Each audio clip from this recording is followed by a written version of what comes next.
Nama saya Ivan Bendri Raja Hasuduan Hutapea, kelas B, mata kuliah Organisasi dan Manajemen. Dosen pengampu ialah Bapak Pendeta Dr. Barto Padatu. Pada kesempatan ini saya mencoba mereview atau menjelaskan kembali pelajaran mata kuliah selama 1 semester mengenai administrasi gereja baru. Apa itu administrasi gereja baru? Di mana kita beranjak dari administrasi gereja lama yang merupakan renovasi dari administrasi gereja lama yang tidak lagi efektif untuk dipakai untuk zaman sekarang. Ada beberapa dimensi yang perlu kita ketahui mengenai administrasi gereja baru ini. Yang pertama ialah dimensi kebijakan gereja. Kedua, manajemen dan kepemimpinan gereja. Yang ketiga, dimensi organisasi. Kemudian ekologi administrasi gereja. Yang terakhir, evaluasi kinerja gereja. Mengapa kita perlu belajar administrasi gereja baru? Atau sering kita sebut dengan AGB. Administrasi itu ialah tata usaha. Itu membahas mengenai persuratan atau hal-hal teknis. Gereja seperti kita ketahui ialah bait atau rumah Allah, di mana gereja adalah sebagai pusat menata layanan, pusat pembinaan bagi gereja. Imam atau pendetanya sebagai sumber kewibawaan, dan kemudian hierarki presbiter dan atau pejabat gereja. Kemudian teologi atau dogma yang tidak pernah diperiksa kebenarannya. Kemudian sulit menerima yang baru atau mental Farisi. Kemudian bias kognitif atau zoning effect. Kemudian miskin firman dalam diri. Terus ada beberapa ruang lingkup administrasi gereja baru. Yang pertama, kemitraan strategis. Itu ada terdiri dari 2 bagian, yaitu stakeholder dan shareholder. Stakeholder ialah pemegang dari saham tersebut. Stakeholder ini ibaratnya sebagai pemegang atau ibaratnya sebagai pendeta, atau shareholdernya adalah orang yang mempunyai kepentingan di dalamnya. Kemudian bidang formulasi dirumuskan dan diimplementasikan kebijakan, yaitu bagaimana menjawab persoalan gereja yang saat ini kita lalui. Yang pertama, keinginan. Kita harus bisa membedakan keinginan, kebutuhan, dan masalah. Disebut kebijakan gereja. Bagaimana kita lebih mengutamakan kebutuhan daripada keinginan. Yang kemudian yaitu terakhir, overlapping, di mana administrasi gereja global peristiwa yang terjadi di negara lain. Kemudian kita masuk kepada 6 dimensi tersebut. Yang pertama adalah dimensi kebijakan gereja. Kebijakan ini dipegang penuh oleh para pendeta, atau di GPIB ialah KMJ, Ketua Majelis Jemaat, di mana dia harus mampu memberi kebijakan yang tepat dalam memutuskan peraturan-peraturan atau yang berdasarkan firman Allah. Kemudian manajemen dan kepemimpinan gereja, mana pendeta, presbiter harus mampu menyesuaikan posisinya tersebut. Tidak selamanya pendeta yang harus bekerja segalanya. Seperti pendeta yang harus menjenguk jemaat yang sakit setiap hari, pendeta terus, dan itu bisa dilakukan oleh presbiter atau majelis jemaat. Tidak melulu berbicara pendeta harus selalu melakukannya. Kemudian dimensi organisasi, mampu untuk berorganisasi dalam gereja seperti pelkat-pelkat.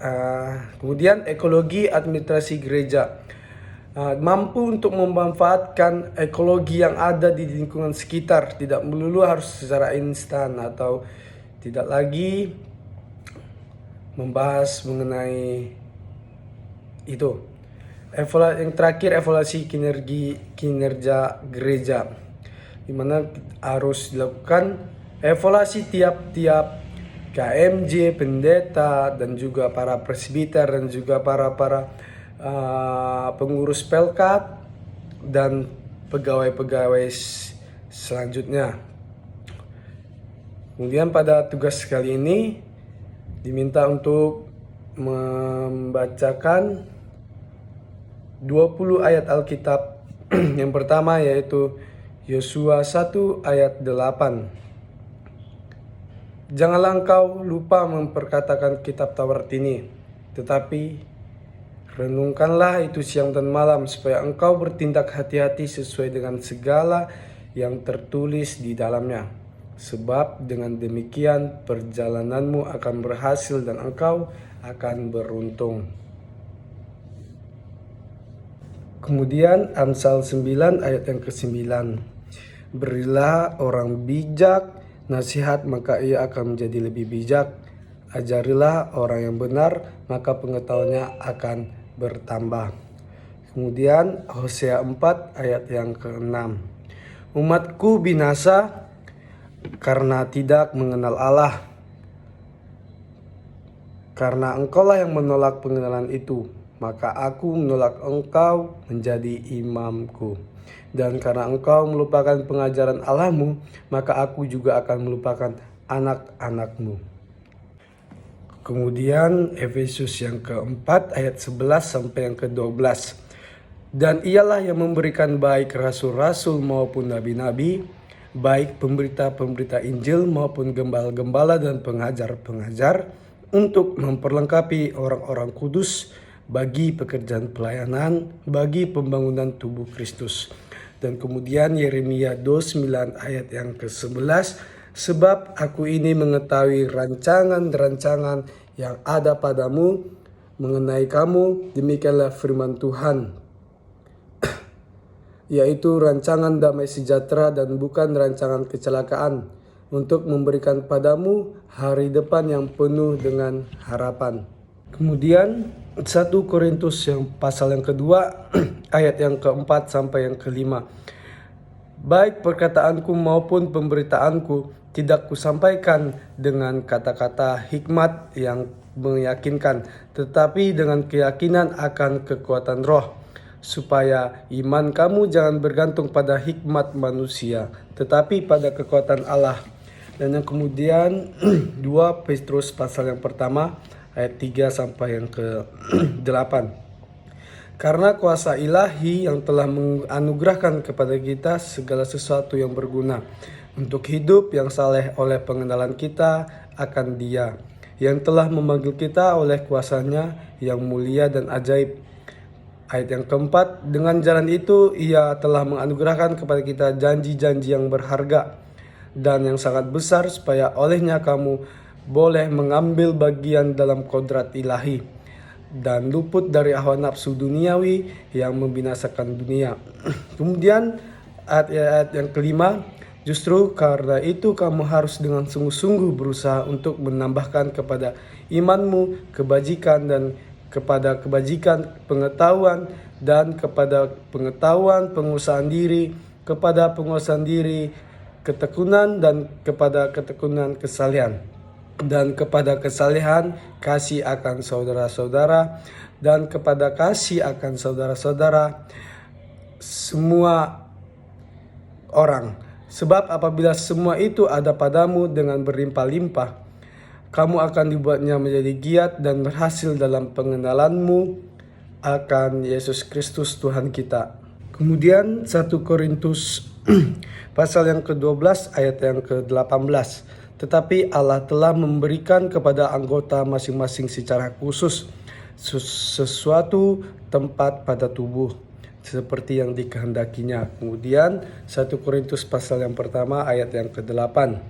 Tetapi kamu akan menerima kuasa kalau Roh Kudus turun ke atas kamu, dan kamu akan menjadi saksiku di Yerusalem dan di seluruh Yudea dan Samaria dan sampai ke ujung bumi. Kemudian Matius yang pasal ke-11 ayat 28. Marilah kepadaku semua yang letih lesu dan berbeban berat, aku akan memberi kelegaan kepadamu. Kemudian Yohanes pasal yang ke-14 ayat yang ke-6. Kata Yesus kepadanya, Akulah jalan dan kebenaran dan hidup. Tidak ada seorang pun yang datang kepada Bapa kalau tidak melalui aku.